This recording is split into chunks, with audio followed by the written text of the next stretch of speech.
앞서 살펴본 바와 같이 총 18차례에 걸쳐 일어난 루르드에서의 성모님 발현이 어떤 의미가 있는지 알아보겠습니다.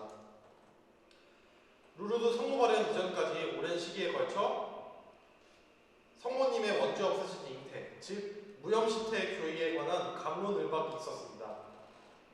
루르드 성모 발현이 있기 3년 2개월쯤 전에 교의로 선포되었지만 받아들이지 않는 신자들이 많았습니다. 그러나 성모님께서 직접 발현하시어 나는 원죄 없는 잉태이다 하고 말씀하심에 따라 논란의 종지부를 찍을 수 있었습니다.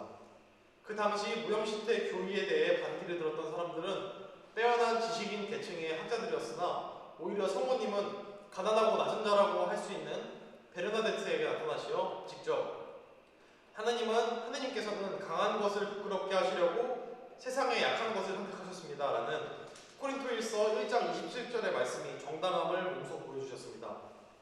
그리고 루르드의 성모님께서는 베르나데트에게 나타나셔서 함께 묵주기도를 하시어 묵주기도의 가치를 행동으로 몸소 보여주셨습니다.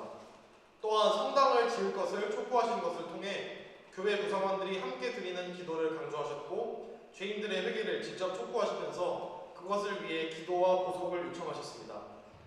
그리고 베르나데트의 손을 거쳐 세상에 드러나게 된 샘물은 많은 병자들을 치유하고 수많은 이들을 영적인 삶으로 초대하였는데 이를 통해 하느님의 역사하심이 가시적으로 드러나게 되었다는데 큰 의의가 있습니다.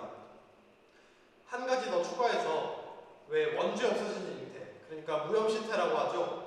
원죄 없어진 잉태가 치유의 기적과 관련이 있게 되었는가에 대해서 설명을 드리겠습니다. 사실 왜 하필 루르드에서 치유의 기적이 베풀어졌는가에 대해서는 굉장히 초현실적 현상이기 때문에 자세히 알 수는 없습니다.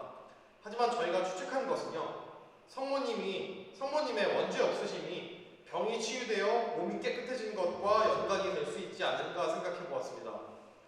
아무래도 병이 일반적으로 가지는 이미지는 죄처럼 별로 안 좋은 것이니까요.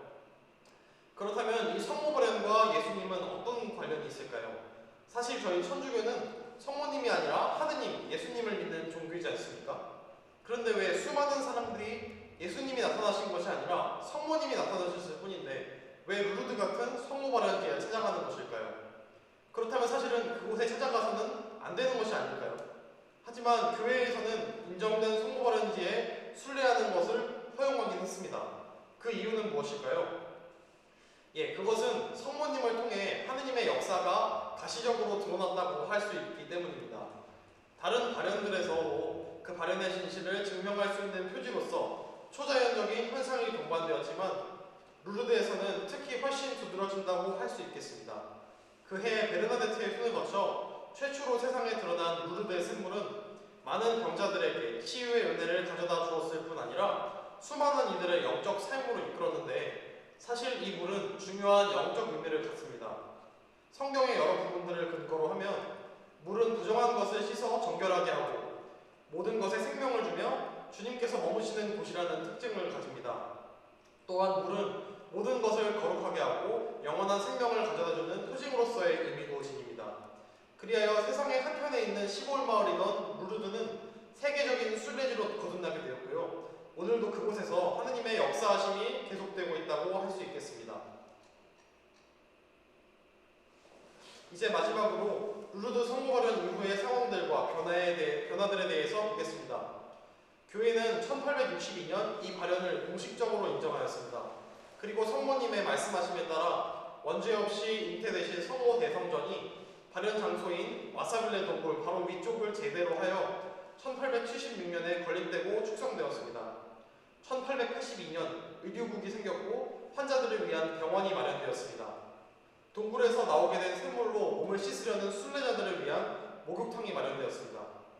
그러나 20세기 초 의사들이 그것을 위생적이지 않다는 이유로 폐쇄하려 했지만 루르드를 찾는 순례자 중 단 한 명의 감염 환자도 없었기에 폐쇄할 이유가 사라지게 되었습니다.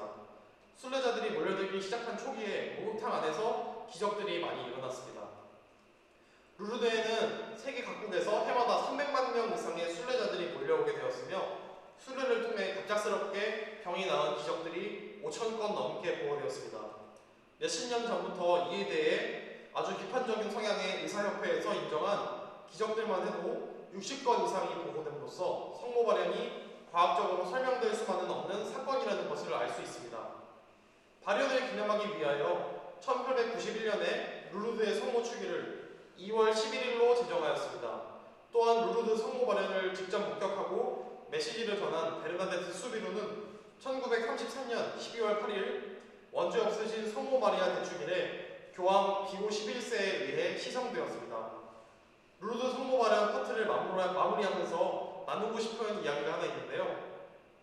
우리가 루르드의 성모님께서 전해주신 메시지 안에서 우리 신앙의 삶을 되돌아보며 이를 어떤 의미로 받아들여야 할지 깊이 생각해 보아야 한다는 것입니다.